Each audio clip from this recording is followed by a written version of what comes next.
What's going on, everybody? This is Patrick from Porter's Unboxings, as you know.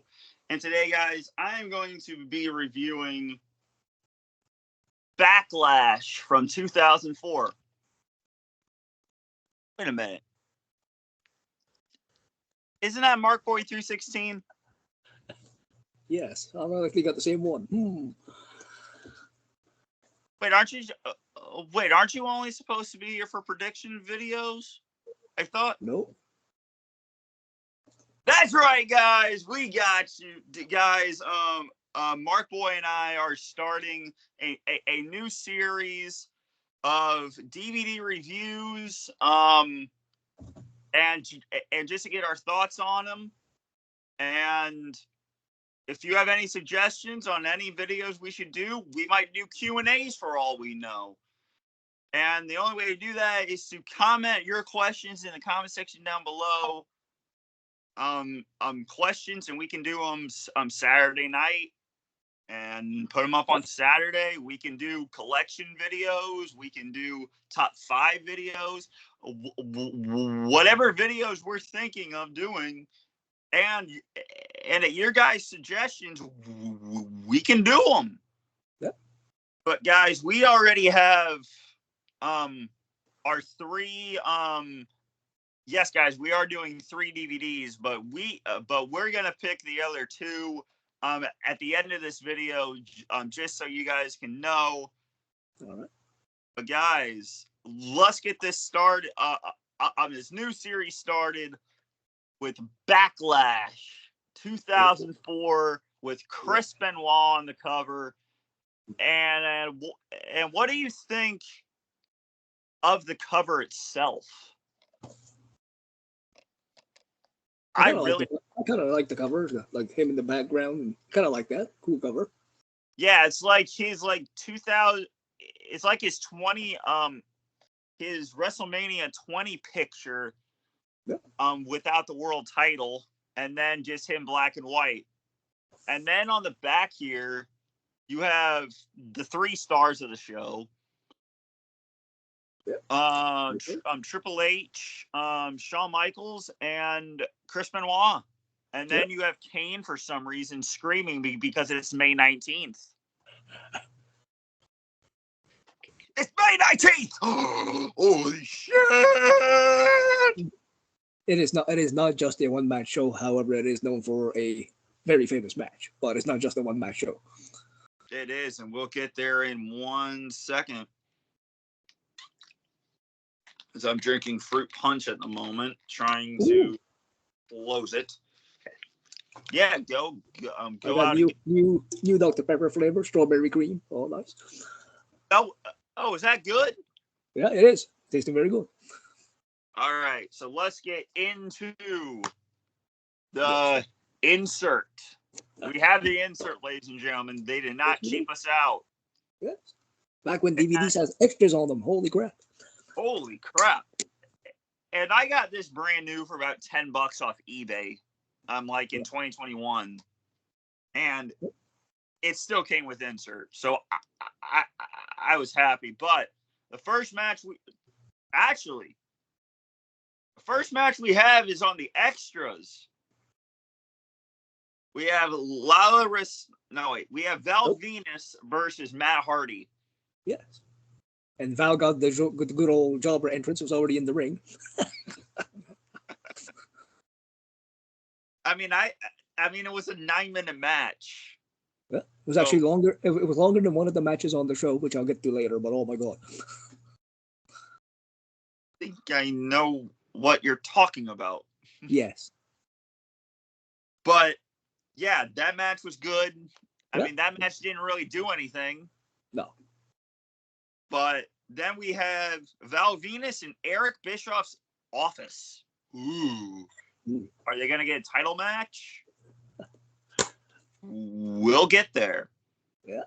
We have a Ric Flair interview talking about the first match on this card, Shelton Benjamin. And then we have the promos, which I love that they're on here. Yes, that's awesome. We have the final encounter, the no holds barred match, and the 2-on-1 handicap match, which was a nightmare to watch. And speaking of a nightmare, we'll get there. But to kick off this show, we have Shelton Benjamin versus Ric Flair. And the upset win of Shelton Benjamin hitting a top rope move and pinning Ric Flair after he pinned Triple H twice. I thought this was actually a very good match. I liked it. A good opening match. Like you said, he wins with a top rope clothesline. And Flair, it's a typical Flair match. Tried to go to the top rope and never works. He got body slammed off the top. Worked on the legs. And then they had shown, like you said, Benjamin beating Triple H by count out and by pinfall. And he was beating the rest of Evolution. So I thought it was a pretty good match. Pretty good opener. And what I love in a Ric Flair match, when you hit him so hard, he does a Flair flop. Yeah. And he was 55 at the time of this match. 55. Huh? He was 55 years old at this point in time. He was 55. I actually asked my Alexa how old he was in 2004. So, yeah, he looks good for 55 in this match. Yeah, Benjamin was in his 20s at this point. Fuck. Yeah. And in 2005, he won the IC title from Carlito and had amazing matches with later this year with Randy Orton from Taboo Tuesday in the Steel Cage. And also a Steel Cage match with Triple H in the next year. Amazing stuff by Ric Flair, guys. Yep. And in this match, he was one half of the tag champs with Batista. Yep. Absolutely. And what did you think of the match? I thought it was a good opening match. Yeah. It was a good match for a Ric Flair match. Yep. And then I thought Ric Flair was going to get the win here. Guys, I haven't watched this in full since I got this in 2021. I have not sat down and watched this show in about 3 years. Wow. So I had no idea. The only match I remembered was Orton and Cactus Jack because as we'll get to later, that's one of my favorite matches of all time. And that's why I like doing this series because it makes me a chance to get through my collection and give me a chance to watch pay-per-views I haven't seen at a dog's age. Yeah, some of these choices that we'll talk about will blow your mind. But and then we get a Randy Orton interview. Talking about I don't get no respect. I'm 24 years of age. No, wait. I'm 23 years of age. I haven't even reached my prime yet. And I get no respect as the IC champion. Longest reigning IC champion. Yeah, credit to Mick Foley. He did the same with Edge. He did the same with Triple H. And he did the same with Orton. He made them main eventers. Fantastic. Credit to Mick Foley. One of the most indestructible human beings on the face of the planet. Yeah, I mean, this match gave me flashbacks to WrestleMania 22 and all that great stuff. But guys, Randy Orton is respected now. He's back in WWE. I mean, what you think of this interview? I thought it was a great interview by Orton. He was always good on the mic. Oh yeah. So I think I know what match you're talking about. In a terrible match. I can't believe he won here with Jonathan Coachman, the guy from ESPN. The guy on my Madden 2020, 2023, 2022 game. NFL video games he's on here. During the halftime show, we have Jonathan Coachman, the guy who got scared.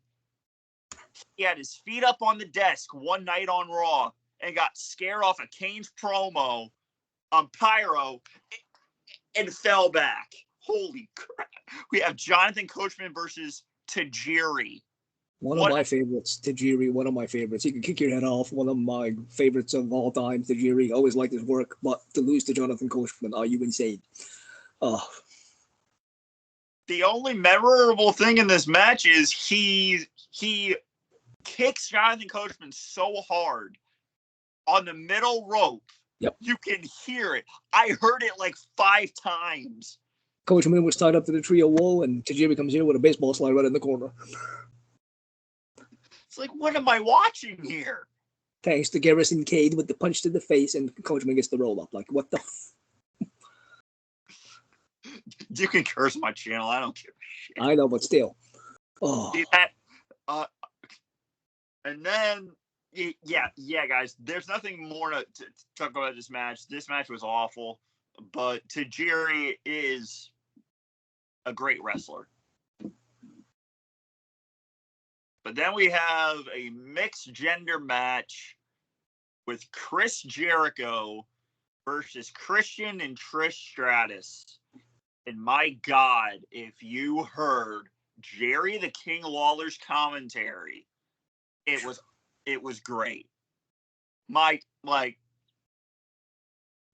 please go to AEW just to have a one-off with Jim Ross, please. Oh, yeah, they always had good chemistry together. They work well together, JR and King. But this match was not that great. No. I mean, the only thing, and I believe I saw Chris Jericho hit Trish Stratus with the Judas effect. The move he uses in AEW now. I think I saw him use it in this match. But this match, dude, was awful. Yeah. I mean, what are your thoughts on it? I thought the WrestleMania 20 match one-on-one was a lot better, where they had Trish turn heel on Jericho. It was a lot better one-on-one. And they could have had a rematch here of one-on-one with Trish in Christian's corner. Would have been much better. And, I mean, I know she's in the... I know she's later in the pay-per-view, but you could have had Lita in Chris Jericho's corner. Yeah.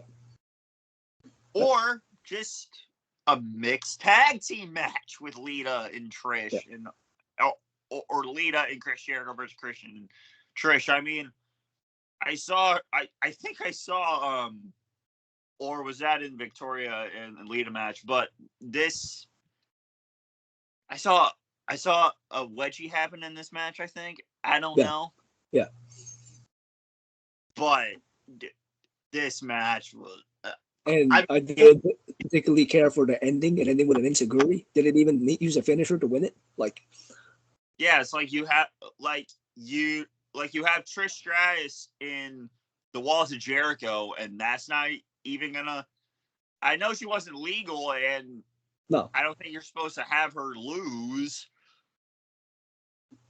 But you could have had Jericho win with a Lionsault, which he never wins with. At least the moonsault, middle rope moonsault he does, he rarely wins with it. But have him win with that on Christian or something with Trish. Like, have him hit at least a finisher or the signature. Right? Yeah. I mean, we have a kill switch with Christian, and it doesn't get the win. But then Jericho like kneels back into the rope and like elbows Trish by accident. But, dude, this match was awful. Yeah, WrestleMania 20 was a lot better one-on-one. They had a better match. Oh, yeah, and if you didn't see the disc artwork, it's the same as the cover here. Yeah. And then we get, oh, God, and I love Eugene, but come on. Nick Densmore that can wrestle, probably circles over anybody. Great wrestler, great technical wrestler in Ohio Valley Wrestling, and they have him playing Eugene. Are you kidding me? Like a retarded person, I believe. Yeah. Special needs person. Like, oh my God, yeah. Man, come on. That's it. So Eugene wonders with his magazine of women wrestlers, the encyclopedia that has no men in it for some reason. They all got torn out. We have Eugene enters the women's locker room. And I don't know who's in the locker room. Do you? I don't know. It was Gail Kim and Molly Holly. And then you have William. You have William Regal, and he's not leaving. And he's not leaving the locker room either. He's staring him up and down, like, oh boy. Some of those segments and some of the even Lawler's commentary wouldn't fly today. Like, wow. I mean, if you heard, I mean, we're gonna go back to the Trish match real quick. If you heard Lawler's commentary in that match, he would get. I mean, if he said puppies live on television, he would get canceled right away. Yeah. That was just a bad segment that was not needed. No, I mean, you could have had, even though that it's a Raw pay-per-view, and this is when the draft was, you could have had like Eddie Guerrero and Chris Benoit come in the locker room and say, hey, what are you doing here? Thank you for that moment from WrestleMania 20 that you did with me and all that. But they choose Eugene wanders into the women's locker room. Oh, good Lord. But then we have, and speaking of Chris Benoit, we have Chris Benoit returns to his hometown.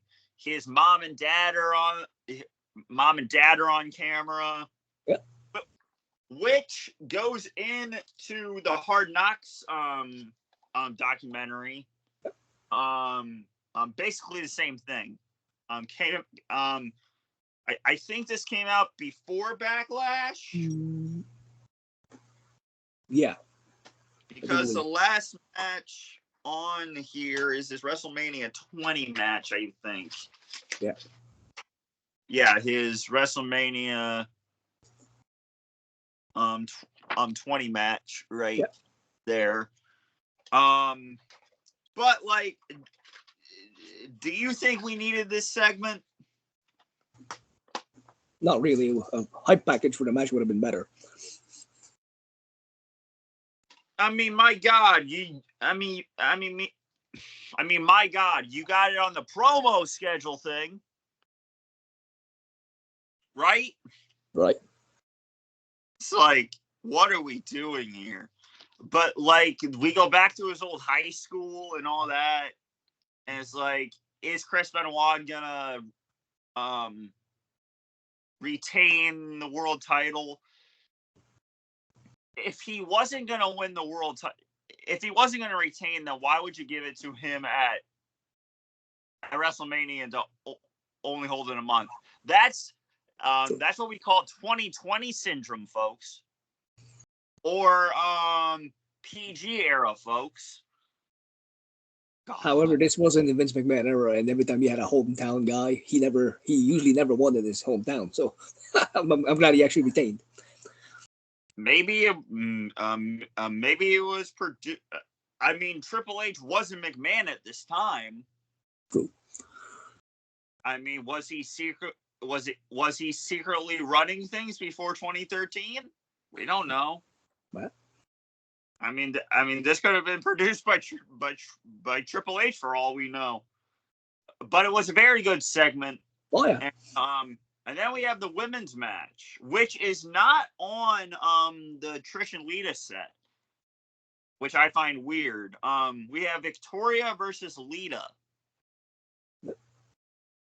I thought this was actually a good match. Actually, they gave him a little bit of time. I think it was it 7 minutes? It was 7:22. And just to think, 2005, 2006, 2007, 2008, 2009, 2010. 6 years after this match, the women would put on 5-second matches. Just think of the Michelle McCool matches we had. Yeah. In the PG era, lasting 5 minutes. And now, this is when, this is when women wrestling actually mattered. Yeah. And they actually had good workers. They had Lita, they had Trish, they had Victoria, they had Molly that could wrestle, Gail Kim could wrestle. Like they actually had women that could, Jazz could wrestle. Like they all had women that could wrestle back then. And Trish. Right. But she was stuck with the love storyline that you would get with Lita and Edge back in like 2006 and 2005. Sorry, 2005. But what are your thoughts about this match? Because we had actually this is where the wedgie happened.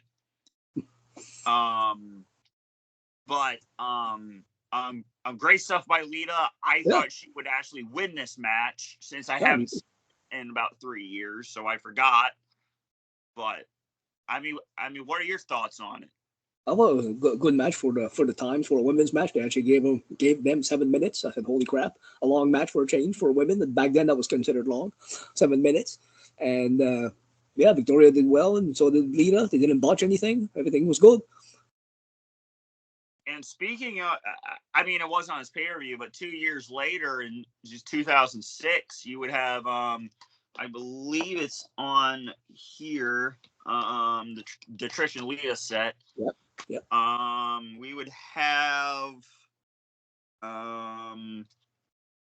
where is it? I think we had the first main event of Raw was Lita and Trish in December. Yeah. December 6th, 2004. Yep.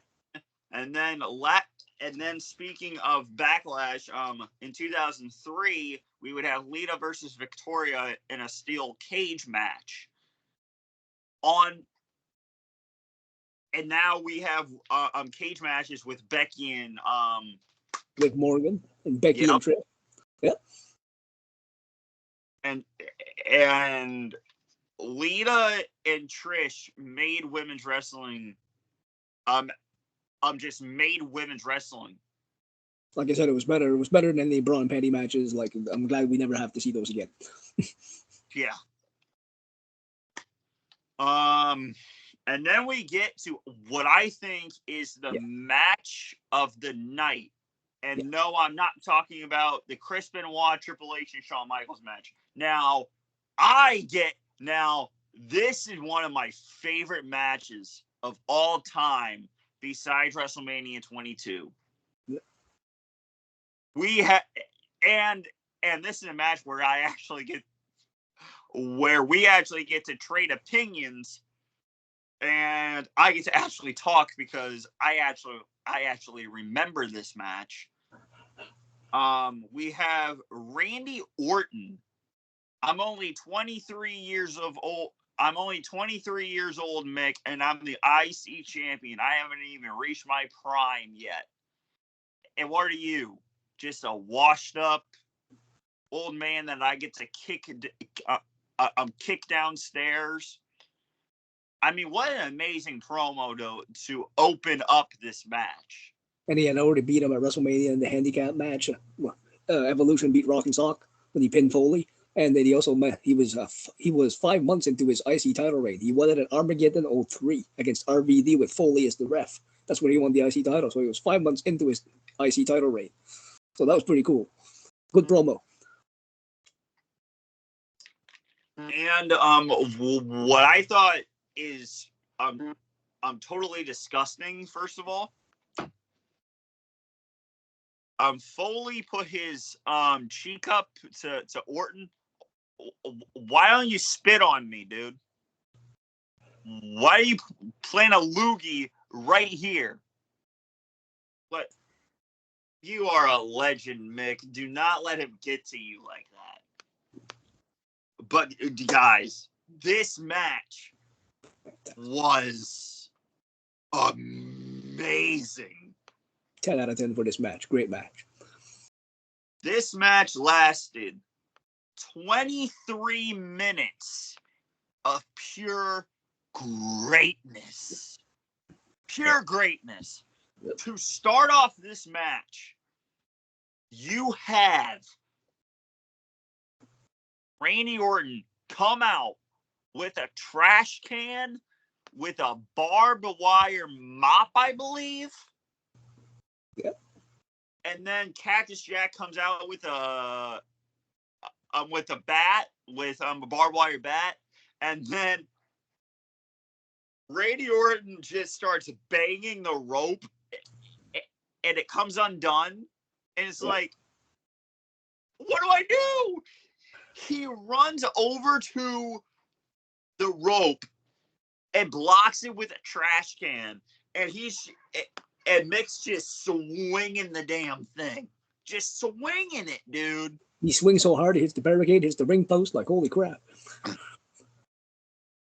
And then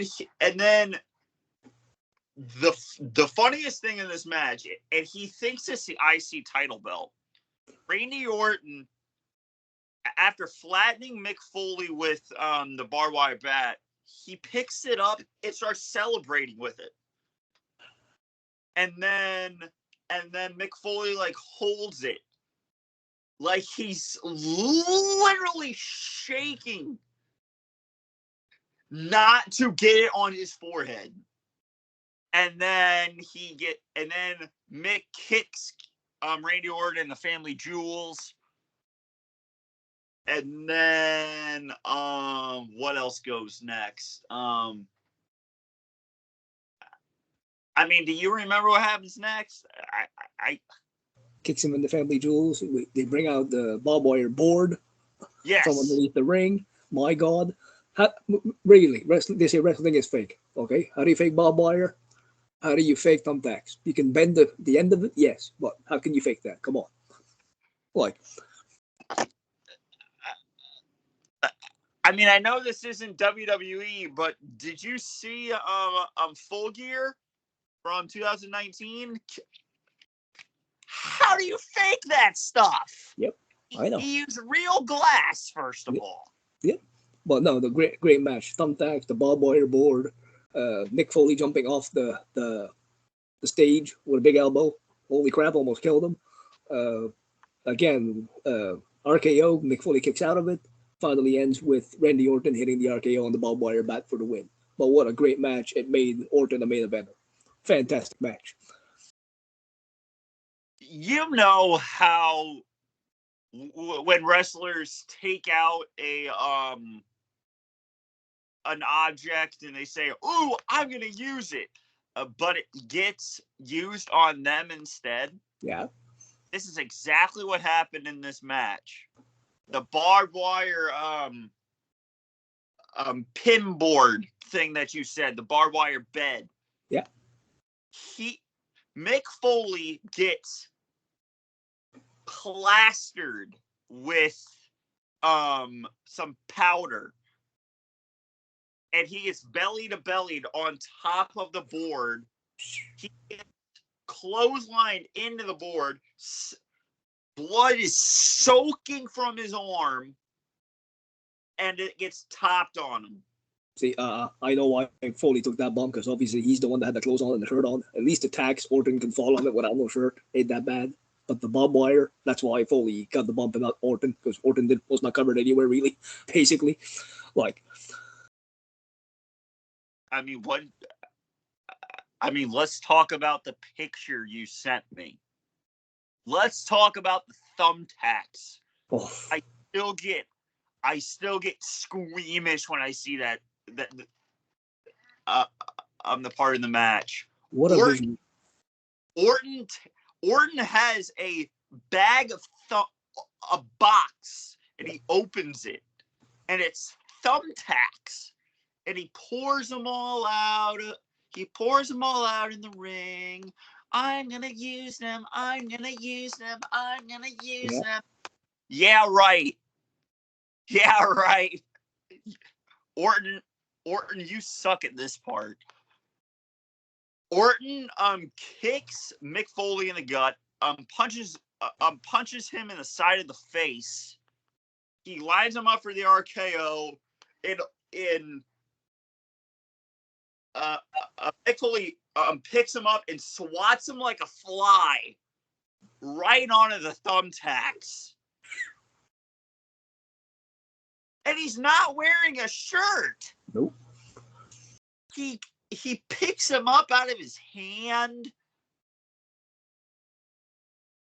and we'll get to the part where I thought and wanted and thought that Mick Foley could have won the IC title here in this match.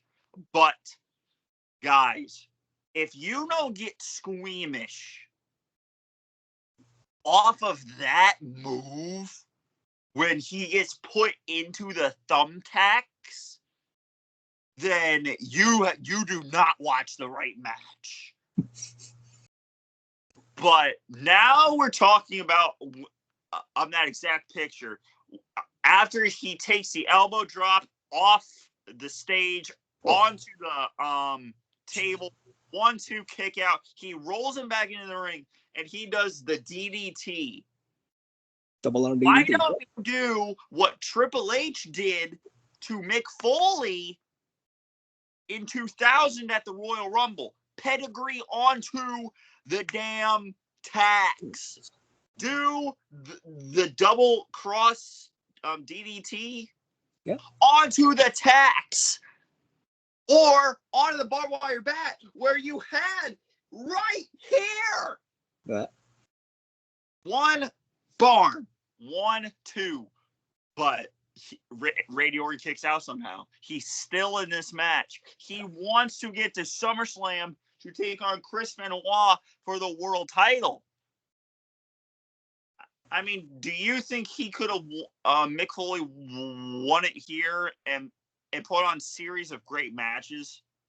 Oh yeah, they could have had a lot more matches and could have done a great thing. But I think they were lining it up, like you said, Orton to face Benoit, so they wanted a standout moment for Orton, so make him beat Cactus Jack in his own match. Like, I can see why they did it. So yeah.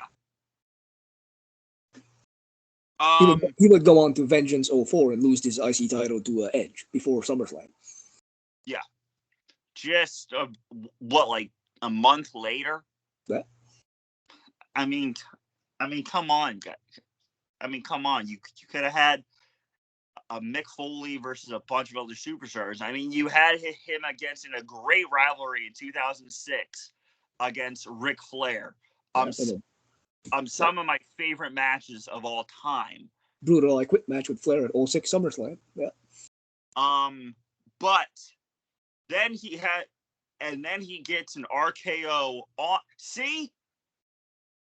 Oh, but you won't take a DDT on the tacks, but you'll take an RKO on the barbed wire bat. There you go. And Randy Orton retains in a fantastic hardcore match here. Yeah. And then we get to the snoozer of the pay-per-view. You know how everyone calls WWE now? There's a piss match. There's a piss break match. Go to the bathroom and miss it. Yeah. This is the piss match. This is go to the bathroom and take your sweet ass time. We have Rosie, which is Randy, not Randy, Roman Reigns' brother, and the Hurricane versus Leia Restance in a tag team match wasted by Eugene. Wasted. They could have added this match, the time of this match, to the next match after this, in my opinion. I mean, you remember Val Venus versus Matt Hardy, right? Yes, that was longer than this match. I mean, have that on the kickoff. I mean, I've never heard of a kickoff match in 2004. No. But have that on the Sunday Night Heat match if you want it. Yeah. Yeah, sure. Do that. But this match meant nothing. No. And if you see the time of the next match, Kane versus Edge, and you look at the time of Jonathan Coachman and Tajiri, it's 6:25 each. You could have gave Kane and Edge more than 6:25. Holy crap, I'm just now noticing that. That kind of pissed me off. Why would you give Kane and Edge 6:25? It was a good match. It was about to get good, and you only give him 6 minutes. And you could have used that time for the Hurricane Rosie match to them, and would have made them a good about 11, 15-minute match. Like, exactly. And Eugene is in the damn ring, ready to jump. What are you doing out here? yeah. But speaking in the next match, Yes. we have Edge and Kane, all-time favorite rivalry in 2005. What? With Lita and Edge and speaking of Edge had Lita for 2 rivalries, and what the hell is that? What was that? Okay. I'm sorry if you saw balloons on my Yeah, I just saw that. Chris Benoit did it. Yoo-hoo! Bray Wyatt did it. I don't know who did it. Oh. It's my birthday. It's my birthday. No, it's not. No, it's not. But in the promo of this match, we had Johnny Nitro say if you use the cast, you will get disqualified and fired, I think. Yeah, suspended or something like that, yeah. Yeah. So this reminds me of the Royal Rumble in 2011. You can't use the spear by Vicky Guerrero. Yeah, and what does he do? When the ref's not looking, hits a spear. Right. And then hits him with the cast, and the match is over. There's nothing really to talk about. It was 6 minutes. It was kind of maybe getting good towards that, but they should have went longer. Should have had a good 10, 15-minute match at least. Christ. And I'm going back to the balloon thing real quick. Guys, it was Bray Wyatt's birthday on the 23rd, and I swear to God, I get Bray Wyatt sightings everywhere since he died. Everywhere. There, wow. I have I have that painting over there. Yeah. But just to see those balloons, I hope you get to see it in the video, because I swear to God, if that's in the video, happy birthday, Bray Wyatt. Happy birthday, Bray Wyatt. Rest in peace. But, oh, that was scary as shit. That was scary, dude. Okay.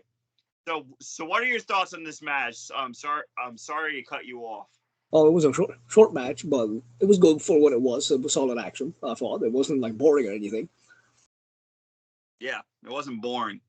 But then we get to the main event of the evening, in what I think is a great match.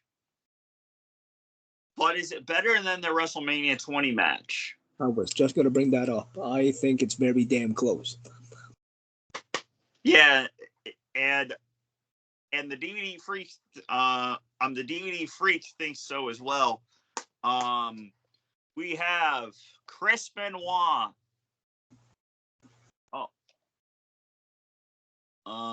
Speaking of the back artwork, real quick, we also have Chris Jericho in the background. Yeah. Do you see that on your DVD? Okay. Yes. Yeah.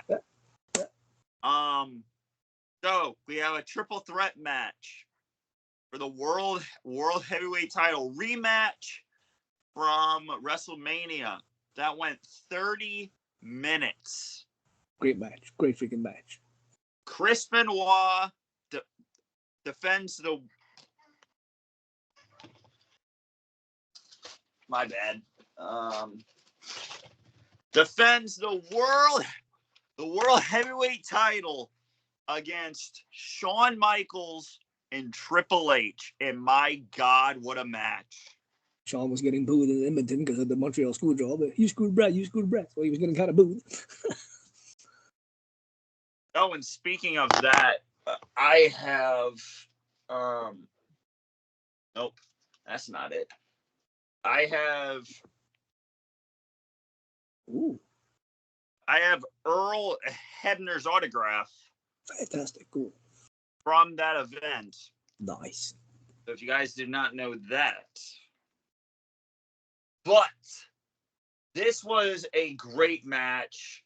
Hands down, one of my favorites. I think it's just a little bit better than the WrestleMania match because it was in Benoit's hometown. The Michaels had heat from the Montreal Screwjob. It was in Canada. And I thought it was just, and I like the fact that WrestleMania, he taps out Triple H. This one, he taps out Shawn Michaels. I like that. That's cool. Oh, okay. Yeah, and I'm glad Eddie Guerrero was there for WrestleMania. And if you saw the beginning of this match,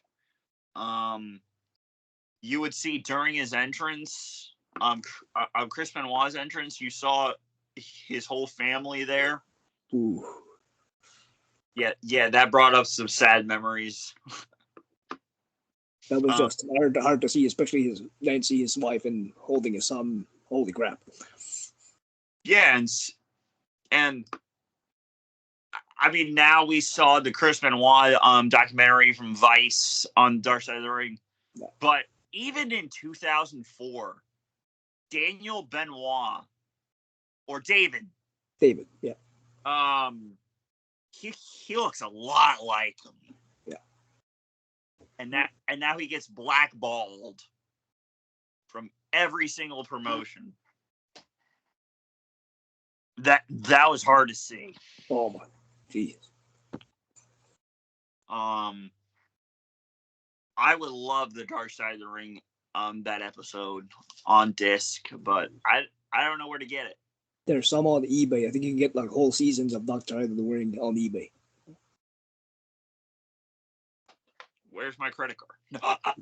There. I don't know how much they are, but I imagine they're not cheap. So we have Triple H doing his entrance. Same thing. We have Shawn Michaels doing his entrance. But what are your thoughts on this match? I thought this was, like I said, one hell of a match. I thought it was a little even better than their WrestleMania match. Not by much, but just had that little extra. If sorry to say, but if Benoit could still be around today and face Walter in the chop battle, holy crap, Benoit could chop. But this was a great match, back and forth, and first he beat up Triple H for a while, beat up Shawn Michaels for a while. Both Triple H and Shawn still got their stuff in, which was great, and some great stuff, awesome stuff all around. And the match at WrestleMania lasted 24 minutes. This match lasted 30 minutes. What? So they had 6 more minutes for this match. We have Shawn Michaels do an elbow drop and miss, and he's put out for a couple of minutes on this great match. I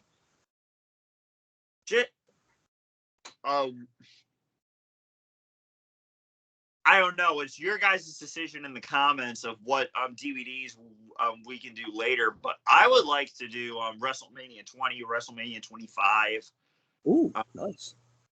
Or Royal Rumble. But remember, we have two lined up and possibly a third. But Chris Benoit did a diving headbutt, and I hate when they do the diving headbutts because they always miss. And I know we're getting off track here, but a bunch of people get CTE because of that move. You don't see Daniel Bryan do it that much either in AEW anymore. He used to do it quite a bit. Yeah, and see where he got because of neck issues and all that. Yeah, and Dynamite Kid back in the day. He used to, that was one of Benoit's influences back in the day. He used to idolize Dynamite Kid, and that's where he got the snap suplex from, the Germans from, the diving headbutt. And a lot of other wrestlers used it back in the day. But And then we have Chris Benoit tapping out Shawn Michaels. And then like Triple H is like crawling to Shawn. No. Did you see the move he used him to tap out with? No, he didn't use the crossface. He used the sharpshooter. Yep, I saw that. And then everyone was you screwed Brett. Yeah. You screwed Brett when Shawn did it. I mean, come on. But yes, I did. And what you think of the match?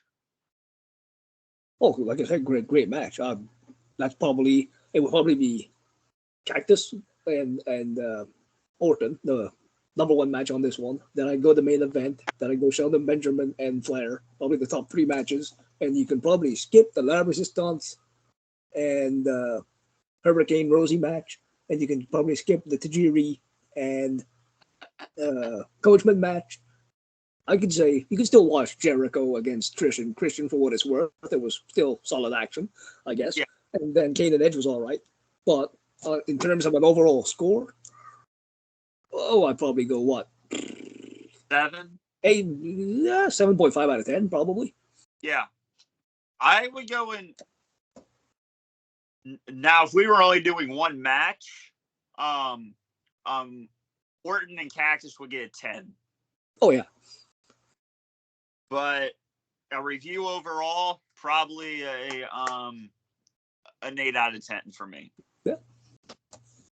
Solid pay-per-view. A very solid Backlash. Yeah, when Backlash actually gave a damn. Yeah. But we have Chris Benoit winning this match, and then going on to several pay-per-views defending the title against stars like Triple H, Kane, Triple H, and then we have Randy Orton. At 24 years old, the youngest world champion. What did you think though about in the part with Orton and Cactus Jack with Bischoff coming out and saying, "Hey, if you like this on fire or shutting down the whole show," what do you think? What did you think of that part? I thought if he actually did it, I thought it would actually close the show. Yes, back then I can see Attitude Era maybe, but not in the Ruthless Aggression here. I can see him why they did that. They probably would have shut down the show. Yeah, but yeah, I thought that was hilarious. But now we get to talk about what comes next in this series, guys. So you guys get to pick. And us. Yes. But we have the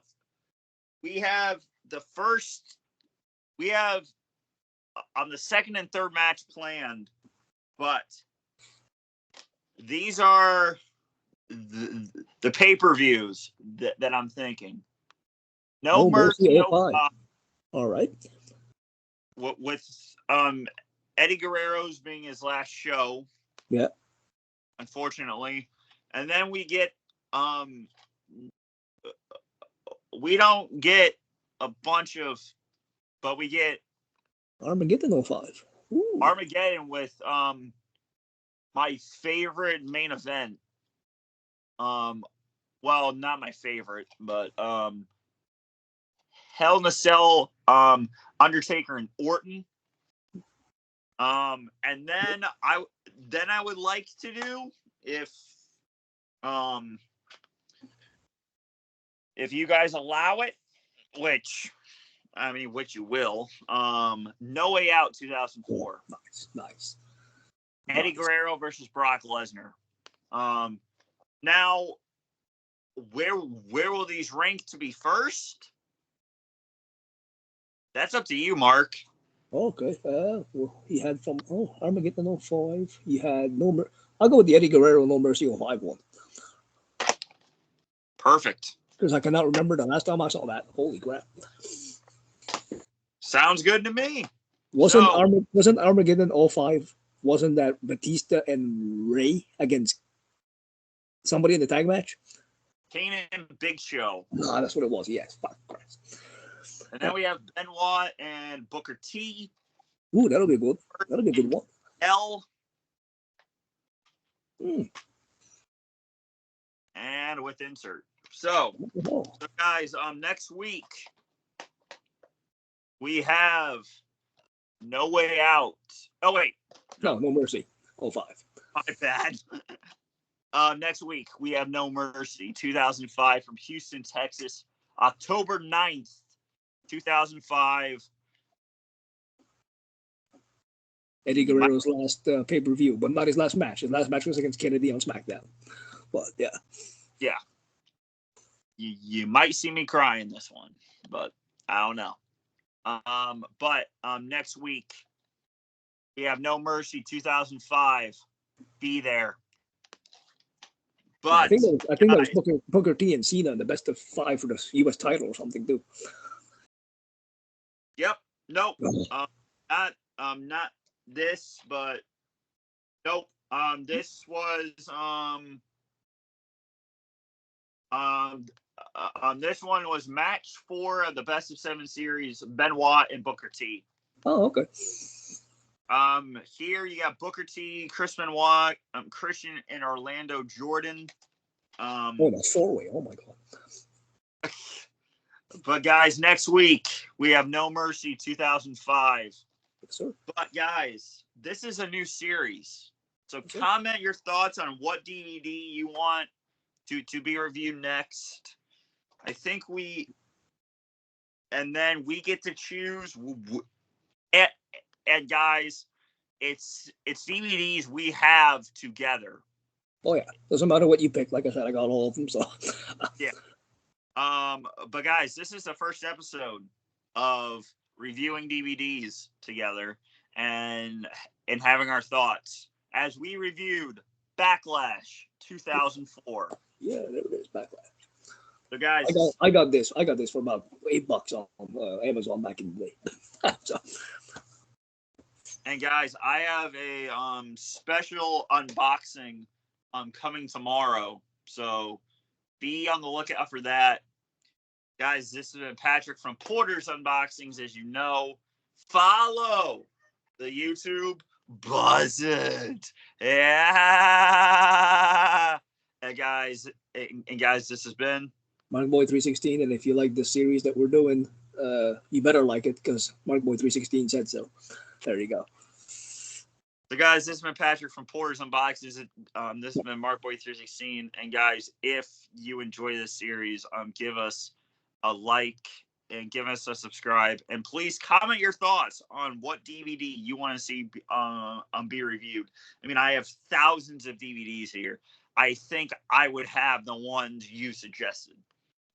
But if I don't, then I'll have to buy them, I guess. Yes. But guys, this has been Patrick from Porter's Unboxings, as you know.